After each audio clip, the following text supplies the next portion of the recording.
Ericom, the cybersecurity unit at Cradlepoint. How's it going, Jeff? Good. Thanks for having me on, Peter. So one of the most common ways that organizations get breached or your personal information gets compromised is via phishing.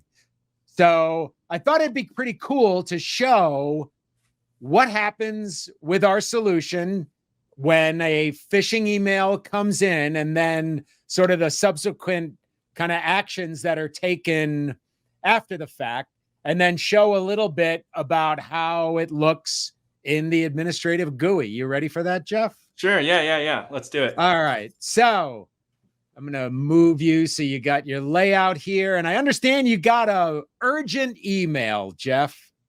Yeah, let me just preface here. This isn't an actual real urgent email, but this is something that you and your customers may get. There's plenty of phishing emails and all sorts of communication via Teams, via Outlook, via anything you can imagine. And as these links come in, we want to make sure that our customers are protected. So sure enough, as busy as we are every day, I'm going to, as a normal user, just go ahead and click on this. It's urgent. It's a VPN update. And I use VPN at the customer site. I know I need to update my VPN client. Someone was hinting at it a couple weeks ago, I think. Peter, you probably got the same update, right? So Yep. Yeah, let me look at this. Urgent, download file, then install, right? Now, an IT kind of fake email might have a little bit more legitimacy to it, maybe a little bit more detail. Contact IT security for more questions, and there'll be a bogus email. But the point is, it's being obfuscated here. So I'm getting a link. It's urgent. It's immediate. It's something I must install. And sure enough, I'm just going to go through. Johnny clicks a lot. I'm going to click really fast and click on that VPN file because I need to update. Now, let me pause real quick, because a safe, secure user would look at the lower left, hover over that. Notice that we got a little random file there link. That's an iCar link, and we set this up to be purposely triggered with the iCar signature set. So I'll warn you right now, my proxy is configured on my browser. It's easy to do with light IT administration settings. You can blast this out through group policy to all your users. So right away, when I click on this link, I'm going to get protected. We're going to go through the proxy, and sure enough, it identifies it as a high-risk site. And off to the right, you can see that the download is occurring up in the cloud and being scanned. And sure enough, there is some type of malware in there. In this case, it's the iCar sample file, but we can see that the file was blocked. So as an end user, I thought I was getting this VPN file. I needed to download it and install it. And if I would have installed it, who knows what would have happened. In this case, again, it's a fake iCar file, but if it's a true malware that got through your system, your security systems, then users are going to be clicking because they do. There's stats that show it. Peter, you said this in a recent video. Do you recall the stats? I'm going to poke over on this other one. Maybe you can highlight the crowd on that. So the phishing stats, is that what you're talking about? Yeah, so, you know, like, I think.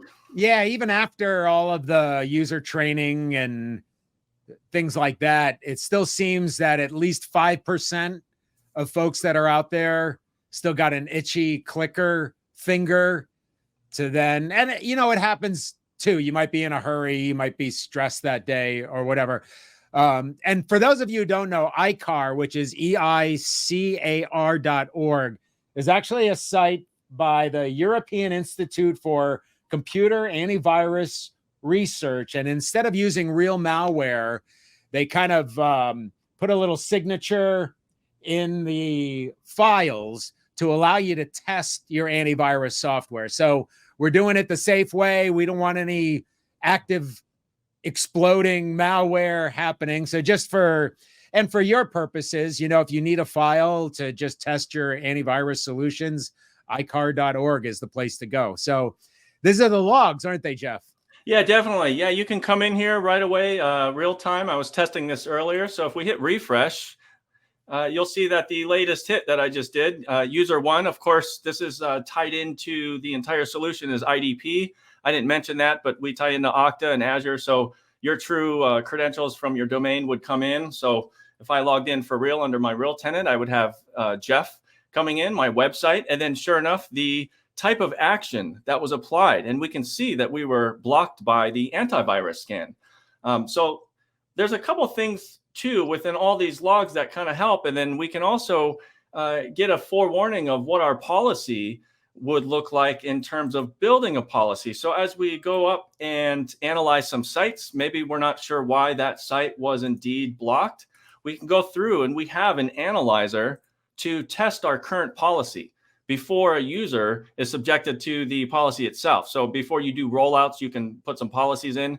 We can see here the domain itself is safe, but notice we have a URL policy subcategory as well, and we see that it's malware. So sure enough, this was marked as a high-risk site. And then what does that look like, and why did we stop it? Let's go look at our high-risk policy. So what we see here is a policy screen with different domains, different categories. At the top, I have a default catch-all. And if I open up my policy item per page, we can go find high risk.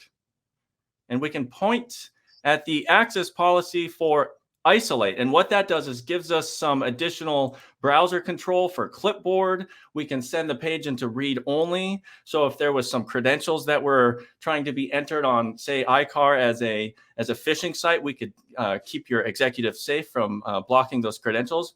But what we found in the iCar test was that we just did a antivirus scan. So these are all the various settings that we can do once we apply different policies based on the user acceptance policy at your organization. So that's a quick high level. We went through reports, the analyzer, and then of course the policy. So it's super easy to set up, I think. And if you need to adjust or fine tune, it's a matter of clicking plus and then defining a new subcategory and then off and run. Wow.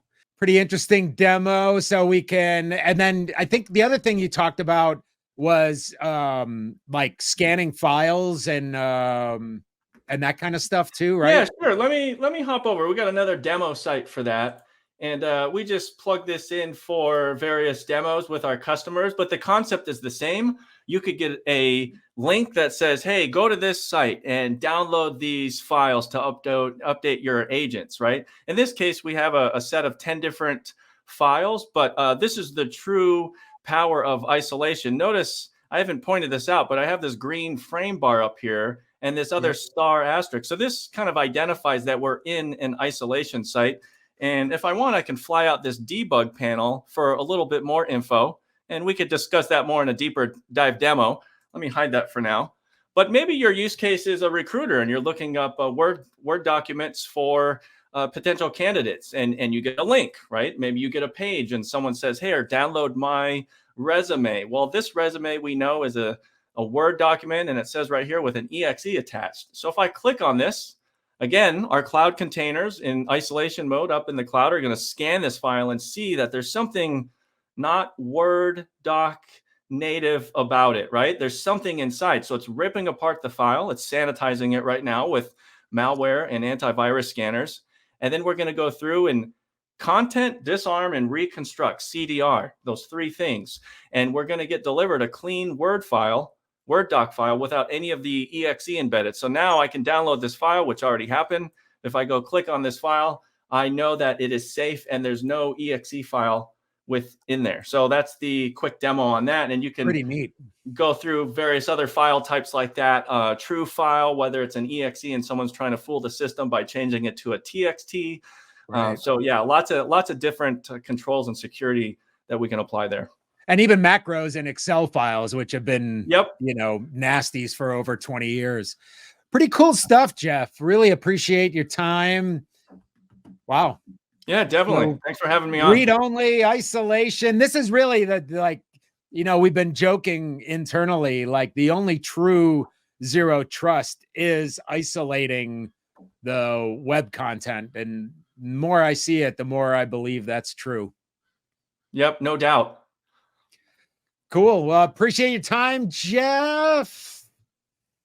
Anything else you want to share? Hey, how do people find you? Do you got I'm on Twitter or X, whatever it's called now. I'll leave some links in the description or the play video. I'm on LinkedIn, and of course I have some YouTube content out there as well. Always got to promote your stuff, Jeff. Yeah, definitely. Cool. Well, a pretty interesting phishing demo and how you can isolate those kinds of intrusions and keep the malware and literally folks' credentials away from the bad guys. Cool. Thanks a lot, Jeff. Good to see you. I'm Peter. Yep, you too, Peter. And we're with Ericom, the cybersecurity unit at Cradlepoint, and really encourage you to like and subscribe. Ericom, the cybersecurity unit of Cradlepoint. Visit us at www.ericom.com today.